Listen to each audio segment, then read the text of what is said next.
Martin County is very excited to announce that the Board of County Commissioners will soon have a new agenda system starting with the July 10th, 2018 meeting.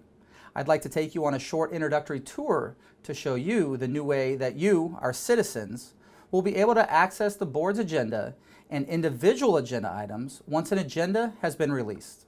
Let's take a look at the new site, which is located at martin.legistar.com. Across the top of the screen, just below our county seal, are the tabs Martin County Website, Agenda Item Search, Meetings, Members and Archive Video and Minutes. Let's explore each of these tabs. But before we do, I would like to point out that we will be reviewing our test system, where you will see a number of agenda items for meetings for dates prior to the July 10th meeting. We are using the test system to provide you with data so that you will have a better understanding of how the system works.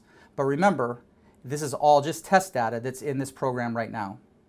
Let's take a look at the Agenda Item Search tab. There are a number of ways to search for an agenda item. You can select the drop down to the right of the search and select various options such as last month, or even this year to see all the agenda items for the entire year.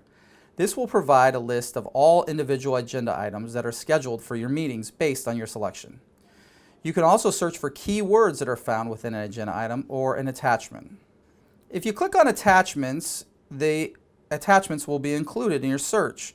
So for instance, I'm going to type in water to search for any agenda item with the term water in it. And we're going to expand the search to all years. This will show you all agenda items in our test system that have the word water included. Keep in mind that this will only work for the meeting starting with July 10th going forward. What you see here is just test data and will be gone when we go live with the full production system. There are a number of other ways to search for an agenda item, such as using the advanced search feature or by entering the file ID number. If you happen to know the file ID number, you can put it here in the search bar. For instance, let's say you know of a file ID number such as 17-0261. When it comes up, I'll select the file ID, which it shows what you just searched for right there. And you can see the placement on the agenda, date of the agenda, and the title of the item in the upper section. Also, all of the attachment can be selected and reviewed from here. So in the section below, down here, you can see the tabs marked History and Text. Within the Text tab, which is already clicked, you can view the agenda item summary details. Under the History tab, you can see information about what occurred at the meeting. If you go over here and see the Action Details tab, you can see who moved the item and the seconder, see that it passed, and the specific motion.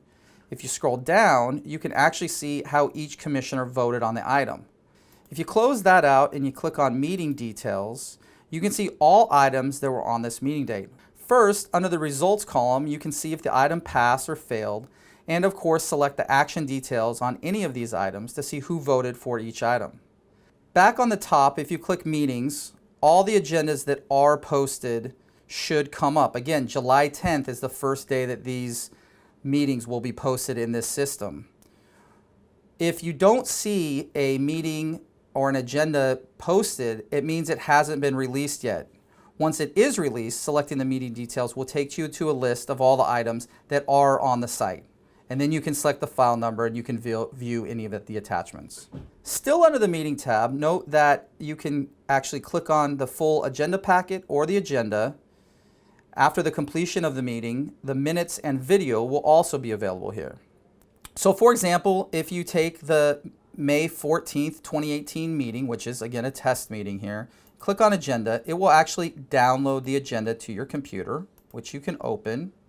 With our new agenda system, we had an opportunity to improve the numbering system that we currently use. Agendas created with our new system will be easier to identify the placement on the agenda based on the numbering. As an example, a consent item today is listed as number 4. The new system will use a 2 to 4 letter acronym for the agenda placement.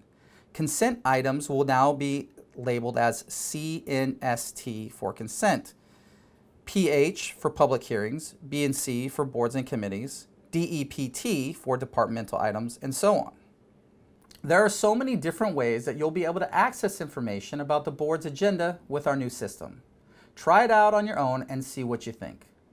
I hope this short introduction to the board's new agenda system has been helpful for you. Thanks for watching.